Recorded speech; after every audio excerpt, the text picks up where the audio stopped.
Assalamualaikum warahmatullahi wabarakatuh dan salam sejahtera. Nama saya Muhammad Ashraf Iman bin Muhammad Asri. Nombor pendaftaran 03 DKA 21F1144. Dan ini adalah ahli kumpulan saya yang pertama, iaitu Muhammad Zahin Farahi bin Ibrahim. Nombor pendaftaran 03 DKA 21F1113. Yang kedua, Sangguan Wong anak lelaki Aisyah. Nombor pendaftaran 03 DKA 21F1059.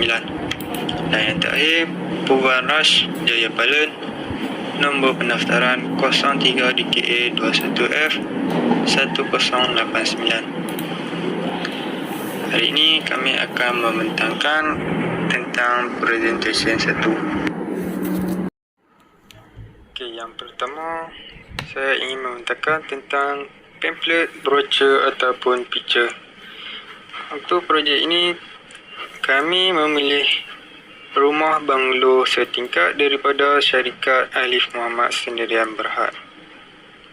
Okey, untuk brochure yang di sebelah kiri ini adalah seperti berikut. Untuk keluasan rumah banglo setingkat ini adalah bagi ruang master bedroom adalah 240 kaki persegi. Untuk bedroom 2, 3 dan 4 adalah 100 kaki persegi. Untuk living area adalah 180 kaki persegi. Untuk family area pula adalah 195 kaki persegi. Dining area adalah 100 kaki persegi. Untuk kitchen pula adalah 171 kaki persegi. Untuk master beds adalah 55 kaki persegi. Untuk bed kedua adalah 27.5 kaki persegi. Untuk bas yang ketiga adalah 28.5 kaki persegi. Untuk veranda pula adalah 90 kaki persegi. Untuk balkoni pula adalah 52 kaki persegi. Untuk jumlah keluasan rumah banglo setingkat ini adalah 1439 kaki persegi. Okey, dan dalam brochure ini juga terdapat plan lantai dan juga pandangan hadapan, belakang, kiri dan kanan.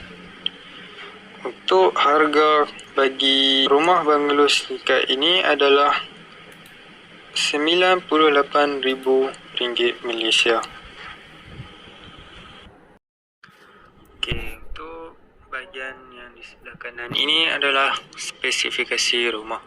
Untuk struktur menggunakan konkrit bertertulang, dinding menggunakan dinding bata press, bumbung menggunakan rangka besi atau atap metal deck ataupun slab roof.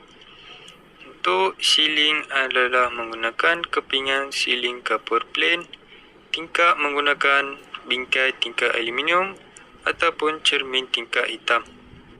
Okey, kemudian untuk pintu, untuk bahagian pintu masuk utama menggunakan pintu kayu meranti dan juga tombol pintu. Untuk pintu lain adalah menggunakan pintu kayu biasa dan juga tombol pintu. Untuk pintu tandas menggunakan pintu plastik PVC. Seterusnya, untuk kemasan dinding, untuk bahagian dinding luar menggunakan cat tahan cuaca. Untuk dinding dalam menggunakan cat emulsi. Dan untuk bahagian tandas menggunakan jubin iaitu setinggi 5 kaki. Okey, seterusnya untuk kemasan lantai adalah menggunakan jubin di setiap semua ruang dengan tidak melebihi kos tersebut. Untuk pilihan jubin dan saiz bergantung kepada pelanggan. Untuk posh pula menggunakan cement render. Okey, seterusnya iaitu pemasangan sanitari Untuk tandas utama terdapat sinki, tandas duduk dan juga cermin. Untuk tandas lain adalah sinki, tandas cangkung dan cermin. Untuk pilih paip adalah paip plastik PVC, dan untuk dapur pula adalah sinki, satu lubang dan juga satu kepala paip.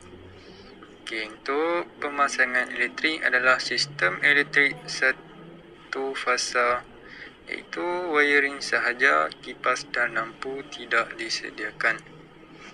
Dan kemudian untuk pemasangan luar adalah septic tank, tangki air plastik PVC biasa 250 gallon.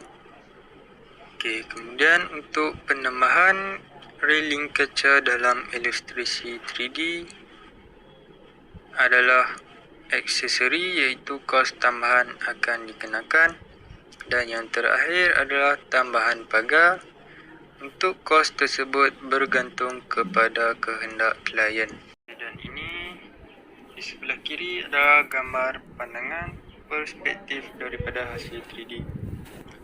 Gambar yang di sebelah kiri untuk gambar yang pertama adalah gambar pandangan hadapan, dan yang kedua pula adalah gambar pandangan kiri. Yang di sebelah kanan ni adalah gambar di tapak pembinaan.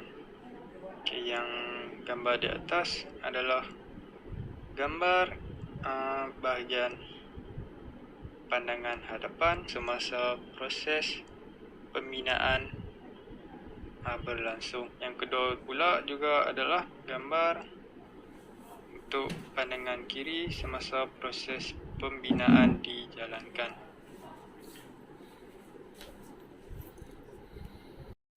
Nama saya Sanggodong, anak lelaki Aisyang. Nombor metrik 03 DKA 21 F1059. Bahan yang digunakan di tapak pembinaan, yang pertama simen, yang kedua batu bawah kasar, yang ketiga besi tertulang, yang keempat bata simen, yang kelima batu bawah halus, yang keenam air, yang ketujuh papan plywood, yang ke-8 kayu, yang ke-9 paku, yang ke-10 dawai. Kelebihan dan kekurangan bahan yang digunakan. Yang pertama, bahan konkrit tertulang. Kelebihan dia adalah ketahanan. Dengan operasi yang betul, struktur konkrit bertulang boleh berfungsi untuk jangka masa yang lama dan lebih kuat berbanding konkrit biasa. Murah dan prestasi yang baik. Kekurangan dia pula, sesetengah kes memerlukan kos tambahan haba dan penebat bunyi bangunan. Yang kedua, kekurangan konkrit tertulang adalah kesukaran dalam pengukuran struktur konkrit bertulang sedia ada semasa pembinaan semula bangunan. Apabila beban semakin meningkat. Bahan yang kedua pula adalah bata simen. Kelebihan bata simen adalah kekuatan mampatan bata yang tinggi, murah dan mempunyai ketahanan air yang jauh lebih tinggi. Kekurangan bata simen, rumah akan sedikit panas. Bahan yang ketiga, besi Y12. Kelebihan besi Y12 dapat menguatkan struktur bangunan dan dapat menahan beban yang berat. Dan juga boleh dibentuk mengikut kehendak. Kekurangan besi Y12 adalah mudah berkarat sekiranya terlalu banyak terkena air dan sinaran cahaya matahari. Bahan yang keempat adalah papan plywood. Kelebihan papan plywood adalah mudah dalam membentuk acuan. Kekurangan papan plywood adalah boleh patah dan bengkok dan juga sukar untuk disimpan sekiranya hujan dan mudah dimakan oleh anai-anai. Bahan yang kelima Kelebihan kayu adalah dapat mengikat atau menyambung bahan acuan struktur bangunan. Yang kelima, bahan kayu. Kelebihan bahan kayu dapat mengikat atau menyambung bahan acuan struktur bangunan. Kekurangan bahan kayu pula mudah mereput, sukar untuk disimpan sekiranya hujan. Assalamualaikum, nama saya Muhammad Zahin Farahi bin Ibrahim, nombor matrik 03 DKA 21F 1113. Bahan binaan baru antaranya ialah atap metal D. Metal roof dibuat daripada kepingan besi dicetak kepada pelbagai pattern. Atap zinc adalah salah satu daripada metal roof. Banyak digunakan di bahagian komersial seperti kilang, tapi sekarang sudah menjadi trend rumah-rumah baru pakai bumbung jenis ini. Antara kelebihan atap metal D adalah boleh menahan untuk jangka masa yang lama, iaitu sehingga 50 tahun. Kedua, tidak akan tumbuh lumut dan terhakis daripada bumbung jenis genting biasa. 3. Lebih ringan daripada bumbung jenis lain dan desain struktur rumah kompleks untuk support metal roof ini mempunyai banyak pilihan bentuk dan warna dalam pasaran. Selain itu, mudah untuk buat custom made ikut desain bumbung anda. Pattern yang biasa digunakan adalah pattern yang menyerupai atap genting. Kelima, mudah dipasang dan diselenggara dan mengambil masa yang singkat untuk pasang bumbung jenis ini. Selamat pagi semua. Saya Puan Raj Analaki Jayapalan dari kelas DKA 1A. Nombor matrik ialah 03 DKA 21 F1089.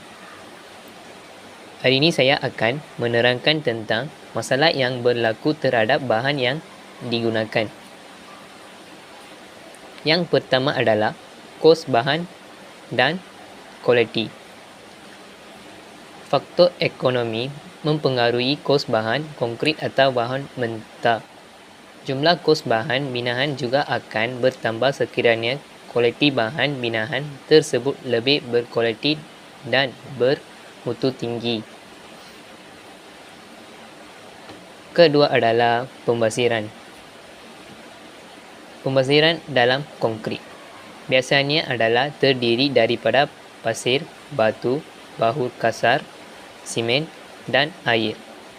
Pembasiran terhadap konkrit mungkin akibat lebihan semasa penuangan konkrit ke acuan. Penyebab lain adalah pembasiran konkrit boleh berlaku disebabkan kuantiti yang dipesan berlebihan berbanding kuantiti sebenar yang akan digunakan di tapak bina. Seterusnya, pembasiran dalam kayu dan besi. Pembasiran ini biasanya berlaku semasa proses pemotongan. Pembasiran akibat pemotongan adalah tidak boleh dielakkan kerana saiz dan bentuk kayu dan besi tidak boleh dipesan mengikut reka bentuk sendiri. Selain itu, pembasiran terhadap kayu dan besi juga berlaku apabila ia disimpan di tempat yang terlindung dari sinaran matahari dan hujan. Ini boleh menyebabkan kayu dan besi tersebut berubah menjadi karat atau melengkung. Biasanya, kayu yang tidak digunakan lagi akan dibakar kerana itu cara terbaik untuk melupuskannya. Yang ketiga adalah menentukan kuantiti bahan. Perkara seperti ini berlaku disebabkan kesilapan semasa di menganggar kuantiti atau mereka bentuk kuantiti untuk membuat pesanan. Dalam menentukan kos bahan yang tepat memerlukan orang yang mahir dalam pengirahan bahan yang diperlukan berdasarkan keseluruhan keluasan yang terlibat. Yang kelima, faktor cuaca. Jika cuaca yang tidak ingin berlaku, proses kerja semasa harus berhenti dahulu sehingga berhenti kerana tidak mahu mengambil risiko jika terjadi sesuatu yang tidak ingin. Ia juga akan mempengaruhi proses penggerasan konkrit dan kesukaran jika berlakunya hujan. Bahan binaan juga akan rosak disebabkan faktor cuaca. Sekian, terima kasih.